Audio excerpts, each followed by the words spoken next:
And Mason and I will be monitoring all that. Sorry, Rob. Not at all. Back Not to at you. all. So yeah, and I do want to encourage people.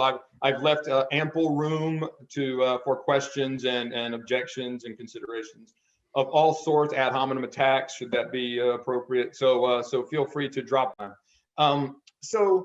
My main goals, I sort of start off by asking students if it concerns them that all the movie bad guys are business people these days. I don't know if anyone on the Zoom has noticed this, but it's kind of under my skin a little bit that they redo James Bond, and James Bond goes from fighting shadowy specter organizations to fighting derivatives traders, and that even when the superheroes, we were talking a little bit about the Parker principle, with great power must also come great responsibility. But even when even when Tony Stark is a business person, or even when Bruce Wayne is a business person, there's all of this boardroom intrigue and backstabbing from all of the suits. So again, business doesn't have a great reputation. But I don't think it's because business people are per se evil, notwithstanding some of our business school's best efforts. What I try to get out of the semester is that, number one, it's uncomfortable talking about these things. I've heard it said that the three things you're not supposed to talk about in polite company are religion, sex, and politics. Strikes me that those are three of the most important things we do, and the idea that we don't talk about them and sort of have to make it up as we go along and reinvent the wheel seems like a miss to me. It seems like we should be able to avail ourselves of the wisdom of the, mostly white men, and we can admit that, but certainly wisdom available to us. But also, I don't know how many people have had the experience where you know what you think when you hear what you say, to paraphrase Carl Weick, that sometimes just having to say the words can actually improve your own thinking on the matter. The other thing that I find problematic is just recognizing a moral issue when you see it, because we train people with all kinds of tools and skills and such. And I would say that one thing that may have happened, for example, in the Enron debacle, was that it appears that a lot of the people saw this as an accounting problem or a finance problem. And if that's the sort of problem you see here, then you're going to apply the tools that solve those problems, finance and accounting tools, in that case. You just don't recognize it as a moral issue. So you can have the most nuanced, sophisticated moral framework in your mind, but if you just never bring it to bear, then it does none of us any good. And then finally, there are we've heard it said that I learned my ethics at my mother's knee, but she didn't know much about off-balance sheet transactions. And I think that there's some wisdom there as well, that, again, everyone's an ethicist of a sort, but there just are things that happen as a leader of an organization. There are situations you will face as a leader in an organization that you didn't see coming. And if we can talk about it, as I say, get better at talking about it in a relatively comfortable classroom setting, then maybe some of that heavy lifting will be done before you have a microphone in your face or other decision that may be both career and or freedom limiting if you get it wrong. And so part of what I try to do over the course of the semester is just run through versions of what I take to be the common challenges that emerge. So with that in mind, Sean had encouraged me to talk about relativism. The idea that some people find trying to teach an ethics course daunting, in no small part because there's not a right answer. And I suppose some professors are more comfortable when you believe there is a right answer to what. So certainly in sort of finance and accounting, there are more or less right answers, I would take it, but certainly more so than in ethics. But listen, just because there's not one right answer doesn't mean that there aren't wrong answers. And that's vitally important as we talk about differences around the world in business practices and different cultures, right? So one way to think about this that I find useful is in terms of statistical type 1 or type 2 errors. Listen, you're never going to hit dead center target every time with your moral decisions. One question we have to ask ourselves is, which side would you rather miss on? Where are you more comfortable missing? And I think that's one way also to think about some of these difficult gray areas.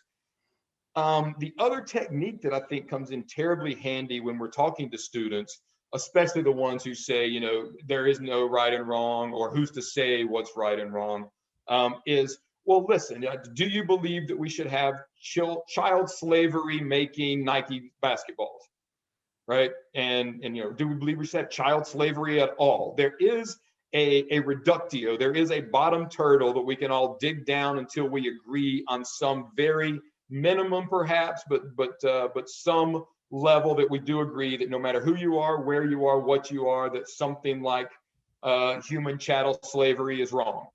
And so once you get to something like that baseline, then I think that for our purposes, we are building back up to an answer that at least we all agree with. The other way that I think about this, and this will be the first run of these slides, I usually draw this on the board, but essentially John Rawls, the preeminent philosopher of certainly the last half of the 20th century, and perhaps more than that, he has this idea of an overlapping consensus. And I want to run through this because it helps me think about relativism and talk to the students about it.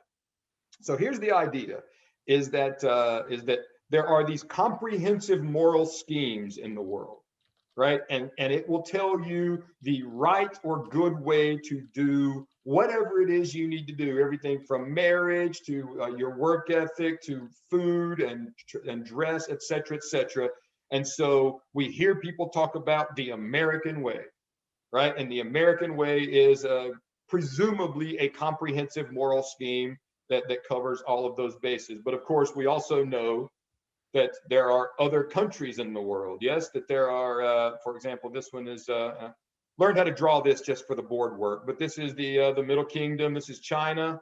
And of course, there is some overlap between the way that the Chinese culture, if you will, and the American culture do things, but there's also differences, and these differences are a lot of what an ethics class might go into. Of course, we also have moral theories, right? It's not just national cultures. Our comprehensive moral schemes can come from any number of places. And so this is Immanuel Kant. He also has a comprehensive moral scheme for all times and all places, and it overlaps to a degree with that's Jeremy Bentham. Jeremy Bentham, that's the auto icon. Just as a fun aside, when he passed away, he thought that it would be a good idea to have himself embalmed and displayed. And so he was displayed at the University College of London, who still owns this auto icon thing. Just fun with philosophy history there. But back to the main thread, that Immanuel Kant and Jeremy Bentham have some things in common, and then there are disparities in their comprehensive moral schemes. And then, of course, religion is a popular place from which we find a lot of our moral and ethical direction. And so Christianity has one set of norms and expectations, and Islam has some overlapping ones, some differences, but also some overlapping ones. I assume you see where I'm going at this point, that what you have here, according to Rawls, is what he calls this overlapping consensus, right? It just turns out that we didn't have to convince each other of these things. All of these theories, all of these national cultures, all of these religions just evolved to have a set of moral minimums. It's typically easier to cash these out in terms of negative things you shouldn't do to people, the sort of thou shalt nots, if you will, or the Bill of Rights for the United States Constitution, et cetera. Those are the easiest things to agree on, is how we should not treat each other, what we should not do to each other. And so very often that's what shows up here. And again, there's a myriad of reasons why this might be. Students often ask, is this divine intervention? I've always thought that it's very hard, just in terms of this survival of the fittest, sort of social Darwinism, if you will. Pardon the term, has a history, but it's hard to run a society where you murder people without cause. It's hard to run a society where we lie routinely anytime we feel like it and don't follow through on our promises and commitments. And there are anthropologists who have looked into societies that have wildly different norms, and no small number of these no longer are with us even within the last century or so. I think it's just hard to run a society without these kinds of moral minimums for dignity and respect. This is even more interesting. So let me bring back the moral philosophy, if I may, to something that I think that we're all concerned about, is what's the role of business here? It's always struck me as I prefer business ethics to just sort of straight mainstream philosophical ethics, because we can sit and ruminate for literally centuries on the challenge of relativism. If I'm a manager, I need to make shoes, right? I need to ship product here. And so by and large, what you see there is we have to have some level of agreement such that we can do business together. This has been a little bit of a slow burn for the last 20 years or so, but I think it's safe to say that we've never seen businesses held more responsible for the activities of their stakeholders, of their suppliers, and of their subcontractors, etc. And they have had to come to some arrangement, some mutual understanding about how people will be treated and how we will behave if we're going to do business together. The reason I bring this up is because many of history's, and again, I'm going to take some historical liberties, but many of history's greatest advances in considerations of relativism have come from a point of commerce. You know, what was Christopher Columbus up to? Trade routes, right? What was Marco Polo doing when he brought cultures together? It has a lot to do with commerce and business. And so I think that managers actually have a more interesting on-the-ground exposure to and need to address relativism than 1,000 philosophers, because once again, we have to agree on at least far enough to get stuff done together, right? And so to me, it's at least possible, perhaps I'm being optimistic here, but as business becomes increasingly internationalized and as managers are obliged to find ways to communicate, that we may manage to increase the size of that overlap. For better and worse, we can talk about that as an aside, but that's often how I talk about relativism, how I think about relativism, how I invite the students to think about relativism. And so with that, I want to take a pause. That was my sort of set of introductory remarks. I have a myriad other sort of tools and approaches and ways to think about this that I was also going to share, but I wanted to stop there for just a moment and see how the crowd was feeling.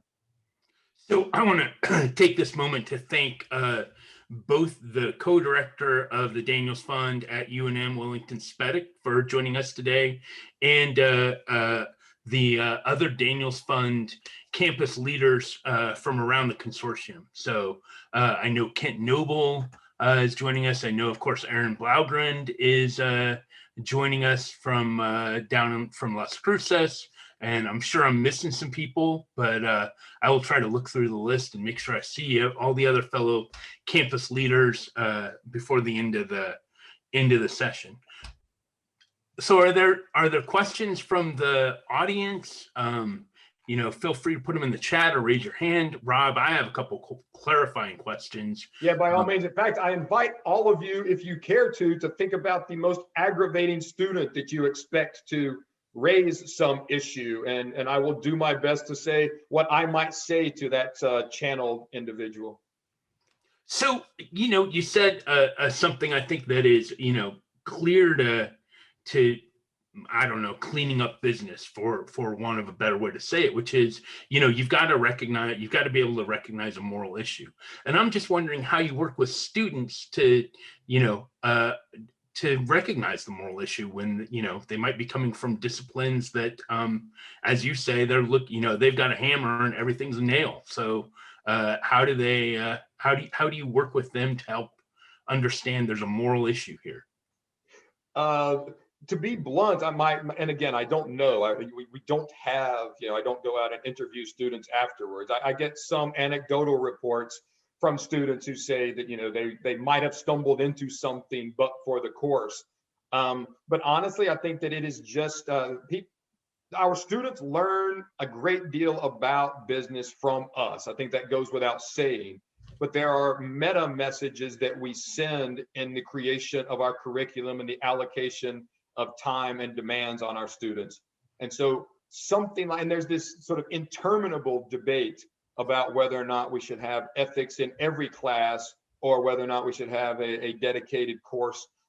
I'm as I would be a both and person on that kind of question. It strikes me that the fact that a curriculum is willing, or a faculty is willing to devote an entire course, and a professional who does this, someone who has thought about this at least, more than a chapter ahead of the students, I would say, and perhaps for a career, having people around who have thought about this stuff, thought about how to teach it. Those two are enormous meta messages that we send to our students that frankly we just didn't send for a generation or two. So if it just never comes up, then why would it come up in your mind? And then the other thing, of course, would be to have faculty when a student raises their hand. And I do think that, again, I haven't taught a finance class, but I can't help but wonder if there are more of these questions surfacing in some of our other sort of historical areas. And how do those faculty address that question? Do they address it? Do they dismiss it? I think that there's just a lot of messages that we are sending all the time, and then something like, well, life's not fair, or these kinds of responses. They're supposed to be hard bitten, I think, and maybe some version of cynical, or I'm not a cynic, I'm a realist kind of reaction that you get from some people. But the truth is, that's just lazy. I think that an unwillingness to engage with these topics because they are difficult doesn't make them less worthy of our attention. It's just that you are being lazy and don't want to talk about it, and so you say that there is no right answer, or who's to say what's right and wrong, etc. It's also, for the record, I think that there is no better critical thinking material in the curriculum. Right. So a lot of what we learn is very sort of passive, right? There is a right way to do, generally accepted accounting principles. There is a right way to do Black-Scholes option pricing. But, and I'll circle back on this momentarily about judgment, but in general, we do not invite our students to think critically about the things that they are learning, the news stories they're reading, the practices they're observing. I don't think we invite them to think critically about this nearly enough. And so that's another role that I do believe a course like this and better, more robust engagement with these topics will actually show that you don't have to take everything as received wisdom, as set in stone, if you will. So that's a bit of a rambly answer, but yeah. Yep. So there's a great question in the chat. It's a very West Coast question. One of the things I loved about teaching at Boston University is that the students would really go at each other, and then they'd walk out after class and go have a beer together. Like it wasn't a big deal. Whereas on what I noticed at Santa Clara, certainly, and at UNM, is, students are afraid if they confront somebody's idea with a different idea, somehow it's a personal attack rather than just moving the discussion along. So the question from Robert Ewing is, students seem afraid to take a moral position. They want to get along, and they don't want to get canceled. So how do you address this? How do you get students to really talk about what they think about some of these business issues that we bring up? So one of the more interesting insights, so I've spent some amount of time for obvious reasons thinking about academic integrity. And one of the things that I finally realized about whether or not we would turn someone in on an honor code violation, right, is one way that this question manifests, is if you caught someone cheating on an exam or an assignment, what would you do? And what I finally came to learn is that it comes from a place of generosity. It can be a little bit of sort of laziness and I just don't want to get involvedism, but very often it comes from this view of what they're doing as of such high stakes and of such moment that if that it would destroy someone's entire livelihood, career, and maybe 3 generations down the road of honor if we find out that they plagiarized this exam. So, and to me, that's they need to step back from that. But also, and I think the questioner is spot on, that very often when I say, Sean, I'm not sure I would have done that, Sean feels personally attacked very often, right? But this is what I meant when I said the very first thing on my first slide was that we just need to be better. We need to get better at talking about these things, right? And this is one of the things I mean about getting better. It's so the concern that is being expressed is not dissimilar to learning how to ski. There's a lot of pain, or surfing. That'll be a better West Coast one, I suppose. Well, you ski, but anyway, that's the better metaphor, is that the first day stinks, right? The first day of water skiing, snow skiing, lots of things is just a misery. And why anybody would come back, after that, it remains an open question. But I think that being uncomfortable talking in these ways is the sort of thing one should learn in the relative comfort of a classroom, right? Because the other thing that I will tell the students is, no matter what you think you're going to cost your colleagues or what it might cost you in terms of embarrassment, would you rather be embarrassed and learn that now, or when you have a mortgage, kids' braces, your next promotion, and the client's big deal on the line, right? So this is something I say also about class participation. Professor, I don't really like speaking in class. I'm learning, I promise. I'm doing all the reading and I'm thinking about it, but I'm just a little, I'm a little reticent to talk in class. And I always say, when were you going to get good at this, right? What was your plan for, this is what we're doing right now, is learning to be better.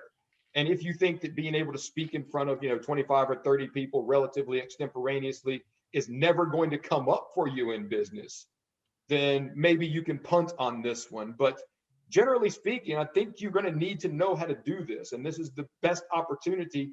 The less comfortable you are, frankly, the more interesting this will be, the better learning opportunity this will be for you. And so I continue to emphasize that. And as I'll say here in a moment, when I talk about the sort of tools and tricks, it's come to my attention. So I use cold calls.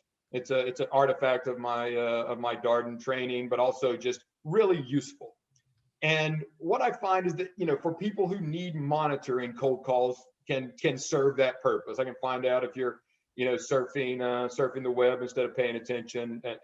But the other thing that I've learned, which is again slightly more generous, is that I had some of my more reticent students tell me, please cold call me, right? I'm ready to speak. I just can't, there's too much inertial gravity for me to get my hand in the air.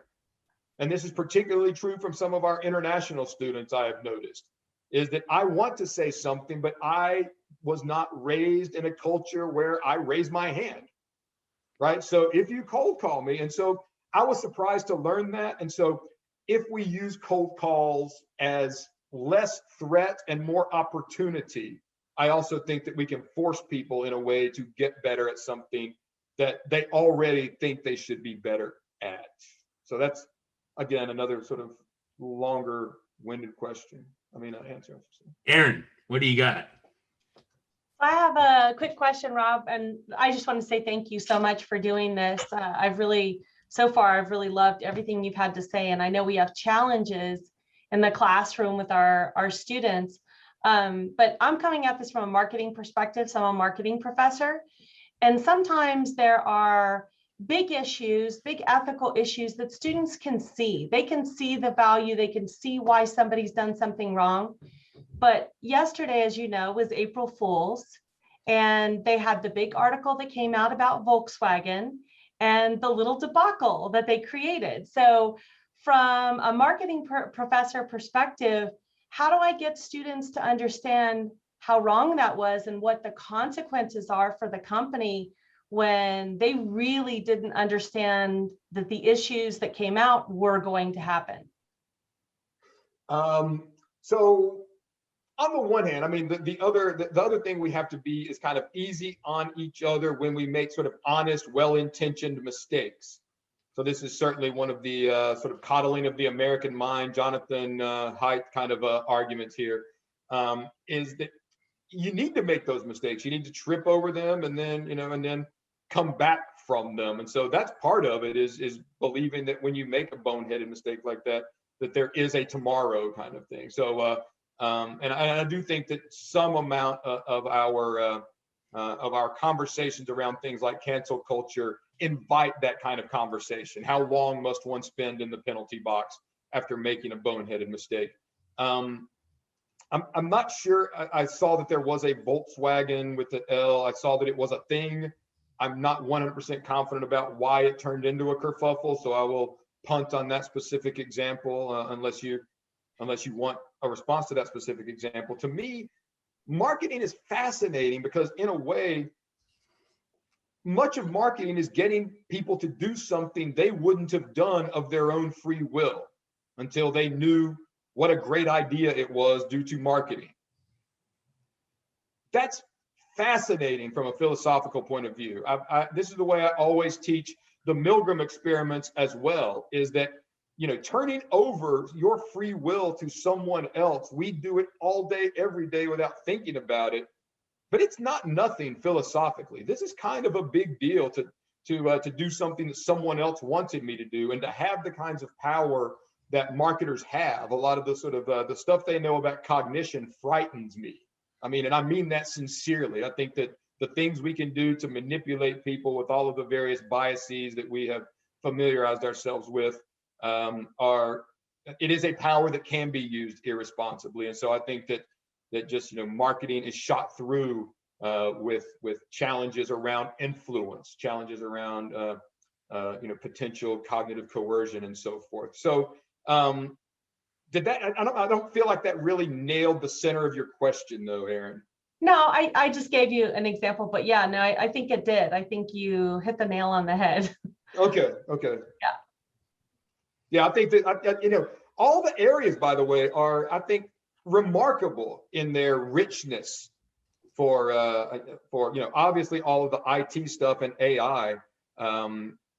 Someone's going to have to take responsibility for AI. It's going to be a person at the bottom of this. We can blame algorithms all day, but somebody created the algorithm. We're going to have to do those differently. I think that accounting, things like business judgment. I think that at the edge of accounting, there's a lot of judgment calls that have to be made. Right? Is this depreciated or is this an expense? I think is what got WorldCom in trouble, if I understand that correctly. Right? Whether or not some of their physical infrastructure should be amortized versus a one-off expense. I could go on like that, but if anybody has any sort of specific area, then I can come back to that as well. All right, I think we're good to move along. Okay, so these are some of I'm just going to give you a selection of the tools and tricks and tips and riffs and shticks that I use when I'm in class, because there are certain things that come up every semester all the time, and they sort of pervade. So the first one is I teach a lot of cases, and I think that this is, the richness of cases. Our work, the work of the ethicist, doesn't redound to a one right answer heuristic sort of approach. And as a matter of fact, I love this line. I heard an executive once say that if your job can be described in 2 pages or fewer, it will be done by a machine or overseas not too long from now. Right? And so I think that things like judgment emerge there, right? That's what we pay you for. If a machine can do it, I don't need you, expensive MBA, right? What I need you to do is make the tough judgment calls. And so, and I'll come back to a little bit more about that momentarily. The reason I bring it up here is because when you're teaching cases, it's always, what should the manager do, right? And then why? To me, we don't investigate how nearly enough, particularly in ethics. Because very often, how will reflect back on what? if what a lot of our knee-jerk sort of virtue signalers think that managers should do is impossible, or actually does more damage to another part of the organization or another part of the world than what we're already doing, then the how matters a great deal. So in general, just because I also like details and nuance, I would encourage anyone who is looking to teach a business ethics case is to force the students to think about how they would implement whatever they think should be done. It really does bring a lot of nice nuance. I've already mentioned cold calls and the role I believe that cold calls can play. I always start off with a cold call. Somebody has to get the ball rolling. I believe, speaking of getting better at these things, and I think this is generalizable across topics, overcoming conversational inertia is among the most difficult things about teaching cases. Right. And so and you probably noticed this, once someone starts talking, lots of people are willing to join in. Right. This is another great use of a cold call. Somebody knows that whenever I stand up there, I will not be the first one speaking. I will say, Wellington, please tell us about the case. And now we're kind of rolling. And then I always try to ask a pointy question, right? One that's very, that has disagreeable answers potentially embedded in it. And I think that oftentimes will get somebody, entice or induce someone to do the disagreeing. Okay, so the next one is these current events presentations. This is something I've did a little bit of writing on in my doctoral program, but the idea is that a lot of the cases are dated, I think it's safe to say. And in these days, if it's more than 6 months old, it feels like it's gray-haired and long in the tooth. But what I do is the students, depending on the size of the class, every class, they're ready. When I walk in, they're in front of the class, ready to do the presentation. They have to give me, and the entire class gets an article about their topic, the prior class meeting. So this is part of the homework, is you have to read this news article about some current event. So Sean, how do we help them spot moral dilemmas? There's an assignment in my class obliging them to go find one. And, in the early days, it was oftentimes this, if you guys remember the days of LexisNexis, where the thing you searched on was highlighted in the printout. So there were a lot of them that came around with business ethics highlighted. So I don't think that served the purpose there. But more generally speaking, I think that it allows the students to focus on their industry, whatever their industry might be, or whatever their interest might be. So I think you can imagine that I do get lots of sports. Do you think that there are any business ethics issues in the NFL? Right? Do you think that there are any business ethics issues in online gambling? Do you think there's any business ethics issues in social media, defined however you want to? So if you make the students go find the topic, not only does it land where they already sit, right? They get to lead that discussion. And as a matter of fact, they better be the experts. This is where, this is where shipping the article early comes in, is because I can spend an hour or so researching their article. And then I've got questions that they better know more than the professor about, because you picked the topic. And so in general, I found that the current events presentations are well worth the ballpark 15 or 20 minutes on the front end of every class. It also, again, overcomes that conversational inertia that I was talking about. And so there's a reading toward the end. I've made a very brief reading list that I've sent to Sean that has my written up version of how these might be used in a classroom there. Any questions about that? I'm torn about stopping tool by tool or plowing through and letting the questions collect. I will plow through. Okay. The next one that I sometimes do in terms of practicing ethics, one of the challenges, I think it's, we apply it more to undergrads, but I think it's more generalizable than that they just don't have the experience necessary to have something to say about some of these cases. And I think that in some ways that's true, but I think it underestimates the fact that these are in fact grown men and women who do have lives, who have been through moral dilemmas, whether they recognize them or not at the time. So I try whenever possible to implement exercises and present cases that are not what should the Nike CEO do, though I have plenty of those cases. But you've been out of school for 6 months and now somebody's asking you to send a fraudulent or probably incorrect email to a client. What do you do? And so one thing that I always have fun with is this idea of peer grading.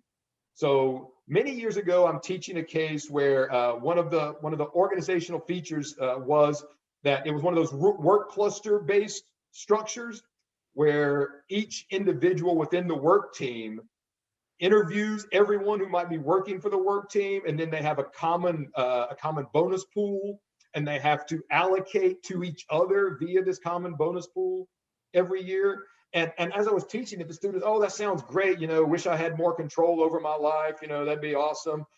And I said, okay, let's do it in here. Right. So now I walk in one day, unexpected to the students, and I say, so from now on, we are going to 25% of your grade is going to be peer graded. Right.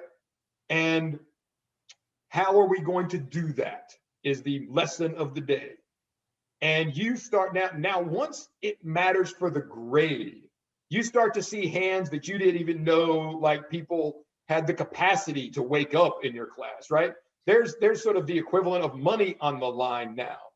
But the reason that I enjoy doing this is because allocations of either a raise, better promotion, better offices, parking spaces, bonuses, all of these things, allocation of stuff is one of the primary managerial functions.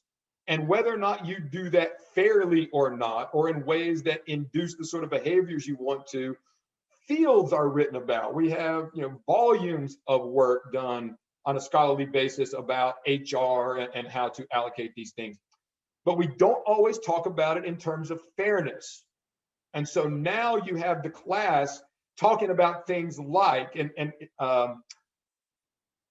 what about somebody who's trying really hard, but doesn't really make the good points? Or what about somebody who only says one thing per class, but it's historically pretty good? What about the people who don't show up? What about the people who have sick parents or breaking up with their significant other, etc.? And at every single objection that they raise, I say, will that be different when you're a boss? Right? Will you have people that you used to be online with, you got promoted, and now they're your subordinate? Right? What are you going to do then? And so I think that having conversations about how to treat effort, how to think about people who are having a hard time at that particular moment, how to think about whether or not to give people low grades and whether or not that will motivate them, how often to give feedback and in what form, etc. So suffice to say that I often schedule this for one class meeting, and then I have them vote on the structures for peer evaluation. And again, because it matters to them, they now think much more deeply and much more intensely about how they might be graded or how they should be grading other people. And so I think that we do have opportunities like that to meet them where they are. The giving voice to values is Mary Gentili, who's also now at Darden. She has this we just set of had her actually. Sorry? Last month, I think, maybe a couple of months ago. Yeah, she spoke to the UNM NMSU DF group. Oh, so you guys know all of, so okay, I'll give you my version of it, but do know that it's the poor man's version if you've already heard it from Mary herself. But I do have a specific spin on this one that I don't know if Mary talks about. I require my students to videotape themselves being the hero of their own story. Right. So I say that, the scenarios, the standard scenarios are you've caught someone, one of your friends or colleagues cheating on an exam or an assignment, or someone has said something offensive. They've told an offensive joke, or they've made a comment. How would you call them out? What would you do in that moment? So we take away, was this bad enough to get called out for? We take that off the table because you picked the scenario. It just has to be something that is so bad that you would say something or do something about it. And then, and this is the hook, you have to get your friends to play the offenders, if you will, be they the cheaters or the offensive joke tellers or whatever. And you have to actually act this out. It's not, here's what you should say in that situation. It's me saying the words in the tone and style that I would intend to say them if I'm faced with that situation. And it's very much like practicing anything else, right? If you want to practice your golf swing or knitting or calligraphy, you just need the reps, right? There's no substitute for doing the thing. And so, what counts as right and wrong or grading on this matters a great deal less than did they go through the exercise. Sometimes I invite them to write a script, but you can't hew too closely to the script because it seems stilted and all of that.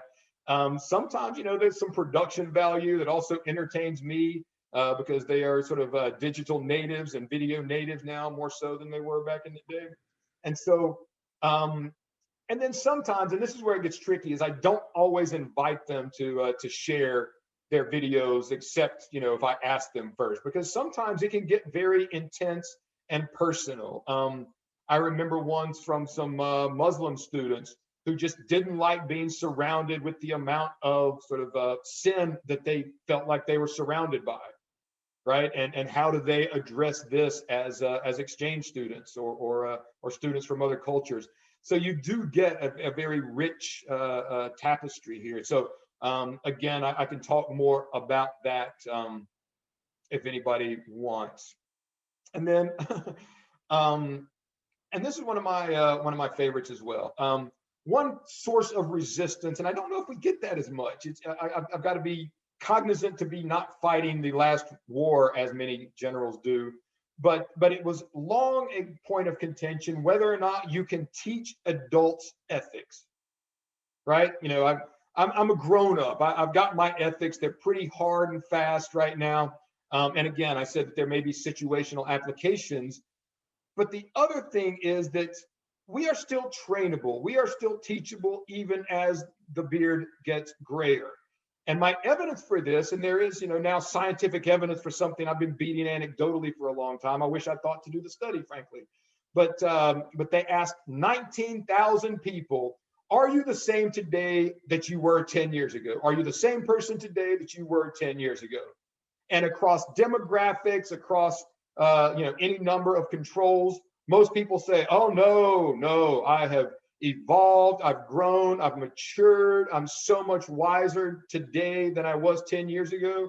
And I would invite all of you, gray hair or not, to think about, and it's a little unfair now given the last year, so I'll admit that there's a little bit of an asterisk to this that needs to be accounted for. But even if I'd asked you this in mid-2019, were you the same person then as 2009 you? I think most of us would hope not. I hope that, a variety of ways in which we have matured and improved ourselves. Same study, they asked 19,000, the same group of people, will you be the same 10 years from now that you are today? Oh yeah, for sure. I've got it on lock. This is me forever, sorted, right?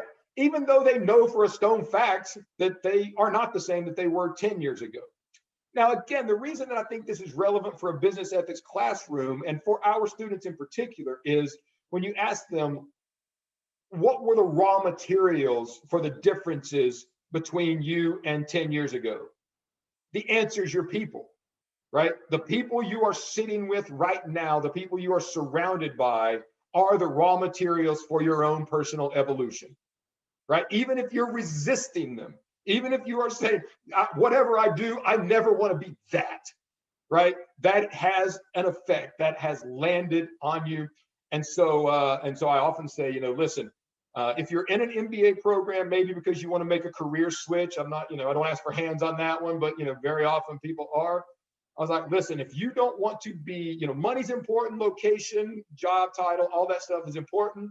But if you don't want to be just like the person interviewing you and the person in that company, you better run, right? Because that's how it happens. You are, in more or less ways, assimilated, right? I tell the story about my own MBA program where I had some number of my friends, when they learned I was going to get my PhD and pursue a life in academics, they said, oh, that sounds so awesome. I want to do that. But what I need to do is I need to go make my money, and then I'm going to go do what I really wanted to do. How many of them have done that now, 25, 30 years on? And it's zero, right?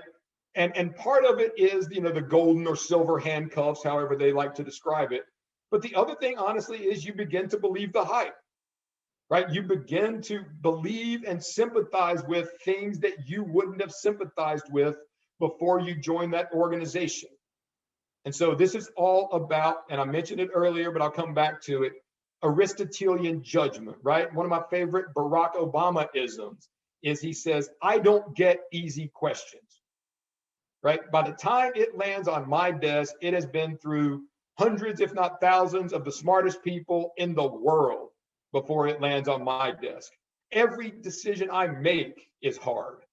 And so once again, I think that, if you don't want your job done by a machine, then you need to improve your judgment. And the only way to improve judgment is talking it out, learning vicariously from other people's mistakes, and then making mistakes on your own, right? And so I think that thinking about judgment as an important outcome of education helps validate, legitimize the kinds of no one right answer classes that these soft skills and ethics contain. Okay, this is more of a shtick, really. Let me see here. So what I do is it turns out that free markets and consent are enormous. Now, I was thinking of this when Aaron was asking the question about marketing, right? Consent is a big deal in a business school. So what you will hear sometimes is, is it okay to work for people to work making your stuff for $2 a day, right? And there will be, they agreed to it, right? They agreed to be there. And as a matter of fact, there's a line of people outside the building who are also willing to do it for that price. So if they agreed to it, who are we to say from the outside that exchange was wrong somehow? And so, so I preempt that, or attempt to preempt it, by saying, okay, well, would anyone like to buy my pen?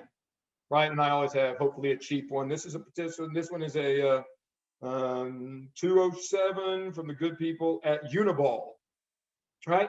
And I'm wondering if anybody wants to buy my pen. It's $500, and obviously I get crickets, right? Because it's probably not worth that on an open market situation. But then I bring up the fact that this particular pen is one that I got at that Gremlin store, and it's the one I use to grade your exams with.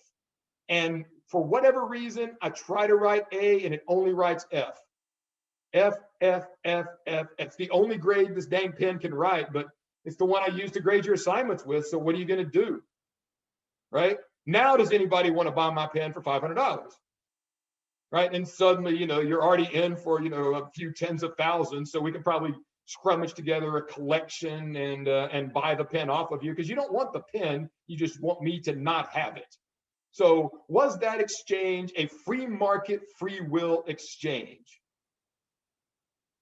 It feels a lot like extortion, doesn't it? Right? It felt like I was extorting the students, and I think I probably was in that instance.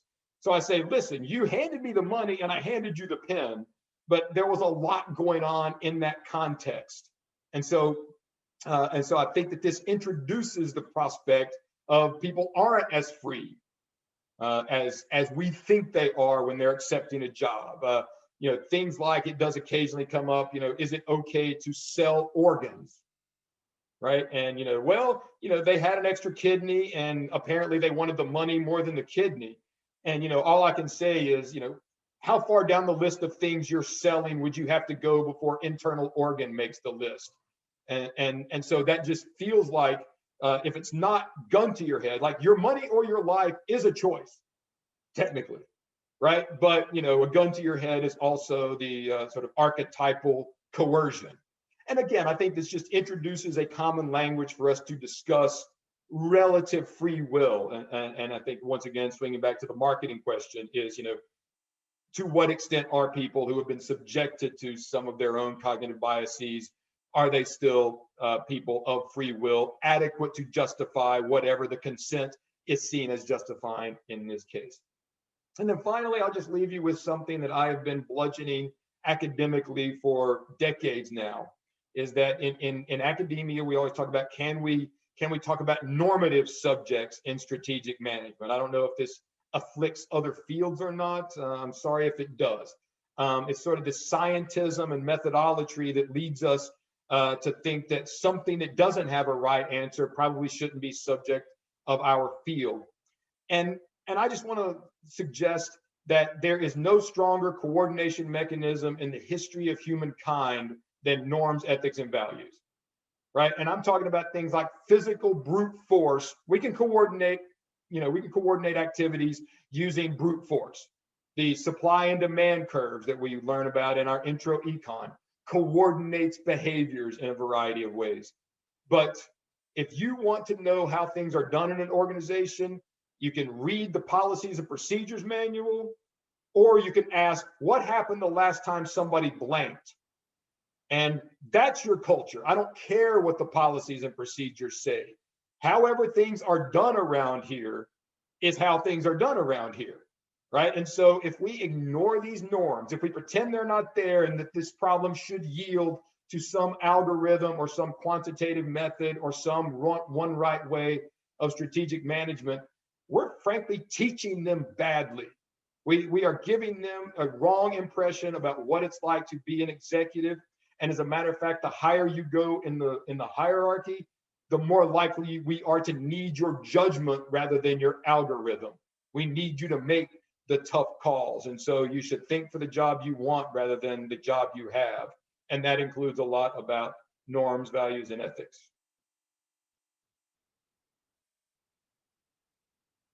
Wow, right on time. Thank you, sir.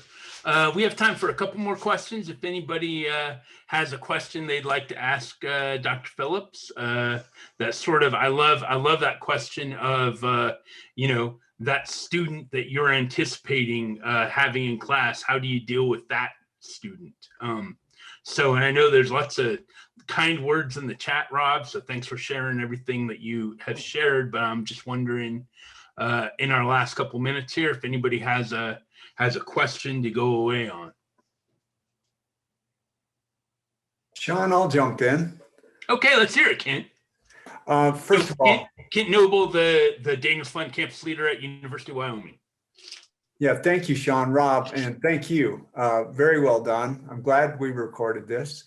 One thing that I consistently worry about, Rob, is I can teach students how to identify if there's an ethical issue and kind of go through this process and arrive at, the best ethical solution they can present in a case, let's say. The thing that really concerns me, Rob, is while I can teach them this process and they can do it on the final exam and they can get a good grade in the class, my real concern is, how do I inspire them to want to make good ethical decisions? And I don't know if you have thought about that or not, if you have any elements that you've integrated into your course where we try to get these students, again, to be inspired to want to be the best version of themselves and these ethical leaders. I would say two things, Ken. I would say, first of all, that Aristotle, and I'll paraphrase here, more or less famously said that young people can't be virtuous, right? You haven't been through the wars enough yet. You aren't seasoned enough to know what a bad decision feels like, before you take it. So you have to make those mistakes, learn from those lessons, maybe by proxy, but in general, it's just hard for, and I remember more or less being, 22 to 25. it wasn't easy, right? I had some stuff I needed to do. And sometimes we think about ethics as the thou shalt nots, right? I've got this thing I want to do, but ethics is in the way or something like that. And first of all, I just want to, again, reiterate to them and to all of us that that the coordination value of ethics is worth learning just for that. But here, I'll tell you another quick story. I think I've got enough time here, but we have this paper in Academy of Management Review about bounded self-interest and agency theory. And right, so the idea is that that there's either the anchors of full self-interest or full altruism have always been the ways we talk about this. But it's more nuanced to say that we are self-interested, but within the bounds of fairness. We don't like seeing other people treated better than we are unfairly or worse than we are unfairly. And in fact, if I see Sean treat Kent badly, I might take it out on Sean at cost to myself, which is against my self-interest. And so we do care about norms and reciprocity. The reason I bring it up is because we kept getting this reviewer comment that said, well, yeah, maybe people care about fairness, but what about executives? And my first reaction was to scoff, right? What could that possibly mean, that you stop being a human when you enter the C-suite or something to that effect? Was the only way I could think about it. And so we included this line that I never thought would make it in. It's sort of one of my more entertaining lines I've written, was something like, if the C-suite is occupied by a higher than normal percent of psychopaths, then this would be a limitation on our study, right? And the reason I say it that way is because part of what you're concerned about, Kent, is the harm that we in the business school have done by teaching people that you have to be narrowly and ruthlessly and opportunistically self-interested. Otherwise, you're wrong. You're acting irrationally. Because the truth is that, if most people most of the time didn't try to do the right thing, the society would collapse. And so the truth is that most of your students already want to be fully fledged humans. And we beat it into them that some of their irrationality, some of their feelings, some of their emotions, some of their loyalties, etc., are irrational and therefore have no place in the world of commerce. And I think if we just stop teaching them the wrong stuff, it would go some distance toward at least, letting them have the standard human amount of desire to do the right thing. So, Thank you, Rob. Kent, one of the things I do, even with undergrads, is, have them do basically an ethical decision-making model where they have to write. I'm sure you do something, kind of similar, where they have to do their own personal value statement. Here's what I stand for. Here's what I'm going to be doing, in making decisions, and just really talking with them about how are you going to remind yourself, to be the Rob that Rob wants to be when you're 20 years out and you're in these positions of authority that, sometimes you feel tugging you to be not you, right? And how do you stay true to yourself with that? So I don't know, that's just one little word of wisdom from the UNM side. And also, I think we should moderate our expectations. I really do. I think that they are still learning, and that we should just give them, model a behavior that says we're open to learning, we're not ashamed of this, we're not soft or weak to be talking about these things, is already doing some of that work as well. Rob, I was really struck, you said on a couple of occasions, and I think, Willow's exactly right in the chat, beginner's mind, that, we forget what we're doing here is creating a safe place to make mistakes, and if our students aren't making mistakes here, it's going to be a lot harder on the other side, right? And they don't go away.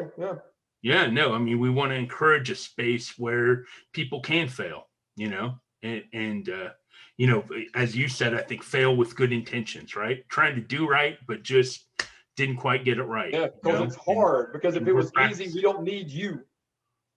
Yeah.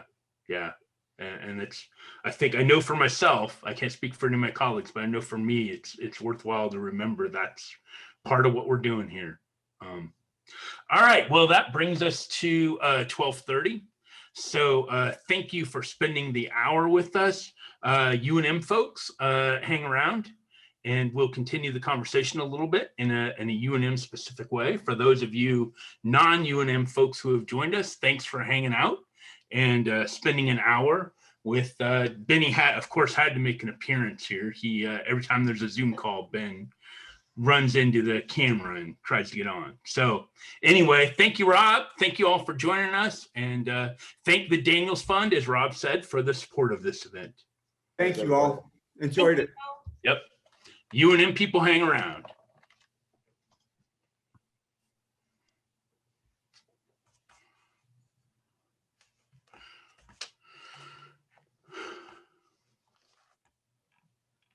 I got to get Natalia's question back. Oh, Mason, we want to remember to save the chat too after this is all done. Perfect. Yeah, I'll make sure to do that. Continue recording. Oh yeah, no, we can stop the recording. Stop recording. Okay, good deal.